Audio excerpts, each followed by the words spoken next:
WECC conference is next week. 2 weeks. 2 weeks. You're going to edit that out, Mark. By the time this comes out, it's balloon. Congrats! Happy birthday! No, I don't know. that was amazing. No, the balloons. We saw the balloons. I know. I saw them too. I don't know how I did it. I put my hand somewhere and balloons appeared. Oh,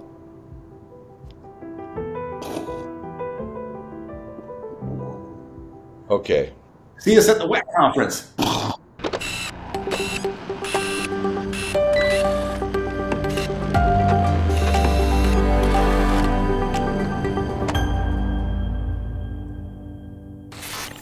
Hey, everybody. Bryan Carr here from Archer. Thanks for joining us for another episode of DirectConnect.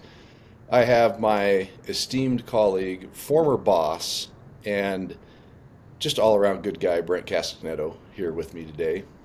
Two of us are going to talk about a topic that I think everybody's pretty familiar with, conference attendance, trade shows, whatever type of industry events. We're going to talk about some attendance things like why you should go, what you should do, maybe why you shouldn't go, and among other topics. So, welcome, Brent. You ready to kick us off with some thoughts about attending a conference? Yeah, I do. Yeah, thanks, Brian. Thanks for that introduction. I don't know if I'm. Which, I don't by the know. way, I was your star employee. Remember? Star employee. Hmm. I don't know how many stars you ended up with. Um, yeah, I think it's conference season, right? Spring brings on conferences. That often we start with, WECC conferences or NERC conferences or just general trade shows. I think it's an opportunity to kind of give some advice out there from what we've seen, both as attendees and participants, as vendors, and where you can get the most value out of those events.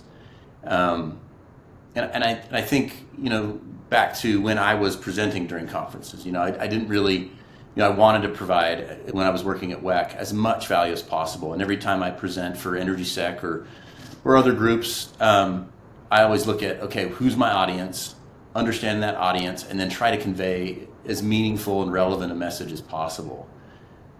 But often we go to conferences and we find that message may have been lost, or there's something lost in translation in the sense that whoever's presenting isn't presenting relevant material, and so we tend to check out.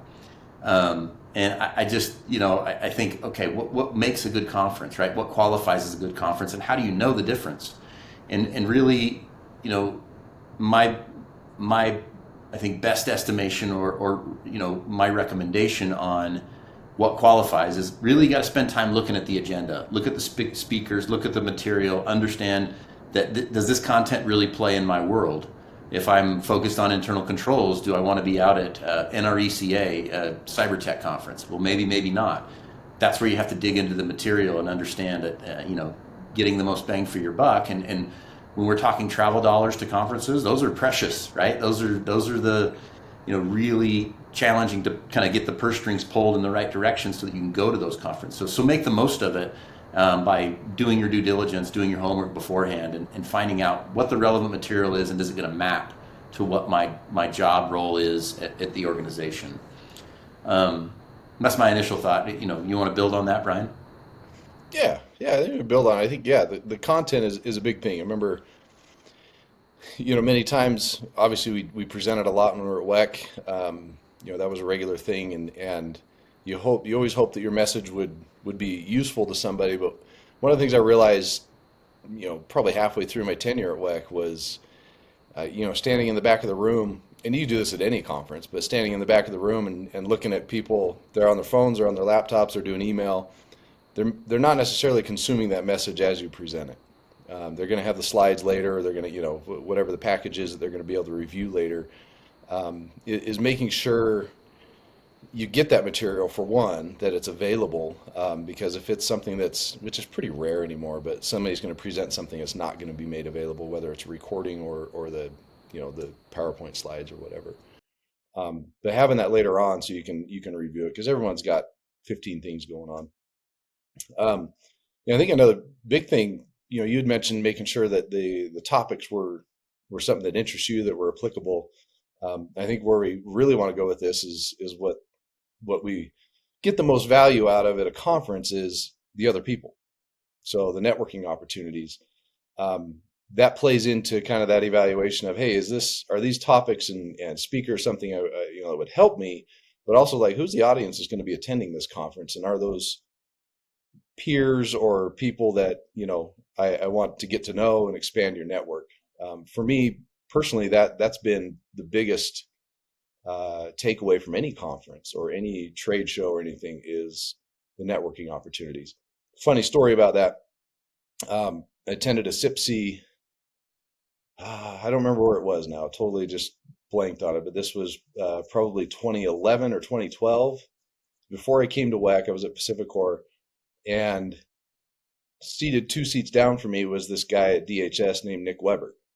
And I didn't meet him at that conference, didn't know him, didn't know who he was or what he'd do. And here we are. We ended up working at WECC together, and now we're both managing partners at Archer together. You never know who's going to be at these conferences, and you never know down the road who you're going to meet, who you're going to get to know. It's really kind of interesting. But a lot of people, I tell people all the time, it's like this is a pretty small merry-go-round. If you're talking just the compliance, especially the SIP compliance world, it's a pretty small merry-go-round. You see a lot of the same people over and over again, whether they change jobs or you see them at other other conferences and that. So the network is a big part of that. So I think that's something we can talk a little more about that, about how to make the best of that. But I think to me that's the most valuable effort. If I were a subject matter expert working for utility or wherever I am, it's that networking, understanding what other people who share your role are doing to accomplish compliance. Not only compliance, but from a security practitioner perspective. What are the tools, technology that they're leveraging that maybe I should be leveraging or my organization should be leveraging? And then you can really come back from some of these conferences a hero with, hey, look at all this automation that we could bring to bear to resolve some of the things that we're doing manually. And you only gain that or glean that knowledge and understanding through spending time with people. So 100% agree. The value to me is those networking breaks, those opportunities to interface with my colleagues that are doing similar or the same work that I'm doing. Not to mention, you have the opportunity to kind of flesh out some vendors there, right? Often at these events, there are vendors, vendor booths, vendor tables, where you can look at some of these tools and technology, that you can talk with some of these people that have been doing this for decades in some instances and have great resources at their disposal. And guess what? Those people know people as well. So you can get plugged in, as Bryan mentioned, meeting new people that you hope to interact with down the road. It's about building your own personal network that can support and strengthen your role in your current organization. So to me, that's a huge value add. You mentioned about the vendors. Let's explore that a little bit. Meeting with the vendors. I think it's an important point. Not talking about Archer, but whether it's technology vendor or anybody else, their networks are generally pretty big too. So it's a good idea. You may not need whatever software, whatever service this particular vendor is offering, but to get to know them and to be able to leverage their network as well, saying, hey, I have this problem that needs to be solved. You can't solve it. Who do you know? Mm-hmm. That's always a question. Like, who do you know that works in this space, or who do you know that uses this particular technology? Like, I'm trying to find somebody. Your vendors are great resources because they touch everybody. They're across the country. Multi-disciplines, even multi-industry. A lot of them deal in a lot of different industries besides just critical infrastructure or power. So there's a big network there to be able to tap into. So don't be afraid to talk to the vendors. I know, some people are pretty hesitant about it, but more like go with the question of what can you do for me? Who do you know that can help me solve a problem or help me get better at whatever it is I want to. Yeah. Back on the personal networking side. There are folks. I mean, I guarantee you, one of the things that's surprising to me now being on. Well, we kind of learned it on the WECC side, right? And it's even more so now that we've been with Archer and on the consulting side, is just about everybody's struggling with the same issues. It's just nobody really wants to talk about it.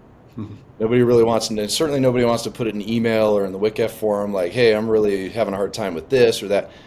If you can make those personal connections, you'll realize that you have, from a work standpoint and a compliance standpoint, a lot in common with just about everybody out there. There's common struggles that everybody faces.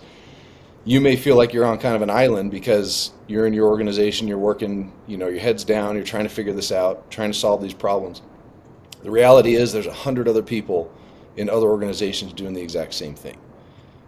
So, this isn't meant to be a message like, oh, you're not alone. But no, it's really, you're not alone in that you have other people, and you can meet these folks and get to know them and work on similar problems together a lot of times by, attending various industry events or, conferences. So that's another angle of looking at things, the importance of it.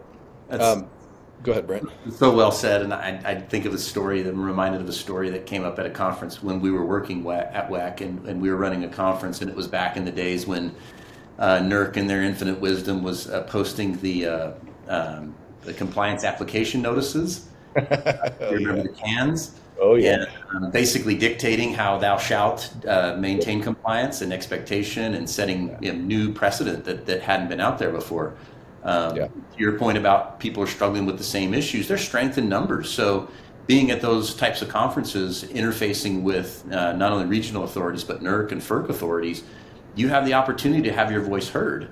And you can gather momentum by coordinating with these newly found colleagues and partnering together to kind of say, this isn't right, and this is not the expectation that the standards drafting team, or not the way they intended to go. And that's a NERC specific thing, but the rules apply across the board regardless of regulatory framework.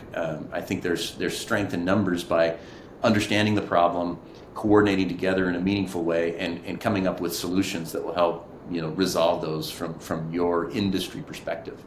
Yeah, spot on. Brent, give me your thoughts on, we talked about travel dollars and those kind of things, justifying to your management, the dollars for attending this. What are some of the tactics or, I guess, suggestions you would offer to help folks justify it? It's a great question. Yeah, to build that case, you have to build a case. That's where I start, right? You have to build a case for what the value proposition is for your organization. Understanding as a subject matter expert, if you just send over the agenda or the speakers or the website to the conference, that's probably not going to get the ball rolling as far as those purse strings loosening up for you. So you have to come up with a not only cost-benefit analysis, but the true value proposition. And the most effective way I've seen that done is being very detail-oriented in a write-up that says, here are the speakers I intend to want to engage with. Here are the personnel and staff that I'm interested in meeting. Oh, by the way, there are going to be a number of entities or organizations that are like-minded. We're going to be there with ideas and thoughts that we don't have insight to in any other form or fashion.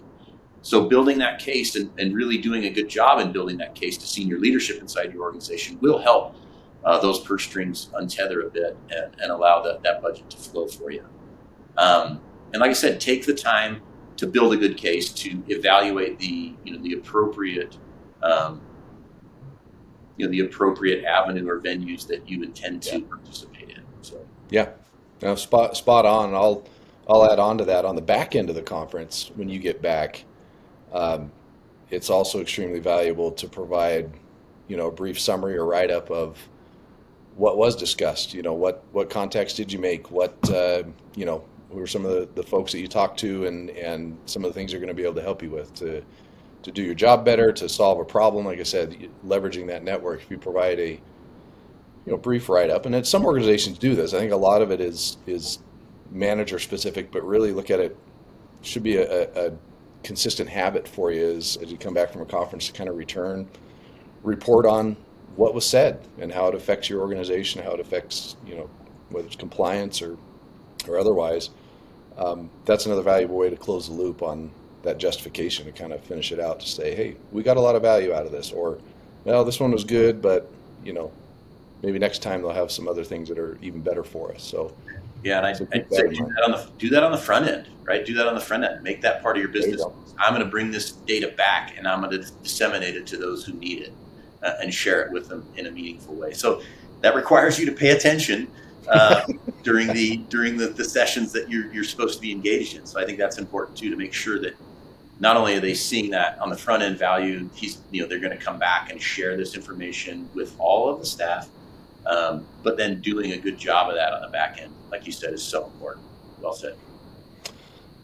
Another aspect of conference trade show attendance that nobody wants to talk about, and we often joke about it. Some people call it a job fair. So understand that you'll come in contact with a lot of people, a lot of other organizations who have similar roles and responsibilities perhaps as you do. So another way to look at it, again, don't provide this justification to your boss, though. It probably won't go very well. But if you're interested in making a move, looking to change roles or go to a different organization, attending conferences, trade shows, other presentations is a way. Again, all leverages the network and people that you meet there. But that is a great way to get to know people and say, I really like that guy. Maybe I'd like to apply for a position in his organization, or this company's doing some great things. I'd love to work for that organization. So don't discount that. I know people don't want to talk about that and say, oh, we're sending you to this conference so you can go find another job. Well, people do it, and it's just a fact of life. So there's a lot of the same principles and things that we've been talking about in terms of leveraging the network could apply there as well if you're looking to job hop or looking for a new opportunity. Expanding horizons. Expanding horizons. What else, Brent? Anything else we would talk about on conferences? I want to understand what you think on why you shouldn't go. Oh yeah, we didn't touch on why you shouldn't go. Yeah. I think I'll key off of what you said kind of in the beginning about the content and who's presenting. Understand that, especially in the compliance world and the SIP world, the content can tend to run dry. While there's new standards or changes to standards that come out, oftentimes what I see at some of these conferences and different presentations is the same information just hashed a different way and presented as if it's new. So kind of have to have that discerning eye to look at not just the title of the presentation, but like you said, who's presenting it? What's really the meat of that presentation? Is it really worth it? I would say, oftentimes it's not, but also recognize that there may be 10 presentations at a particular conference, and there's one of them that you're very interested in that could be very valuable. And the other 9, you're on your laptop doing email and, Facebook or whatever people do these days.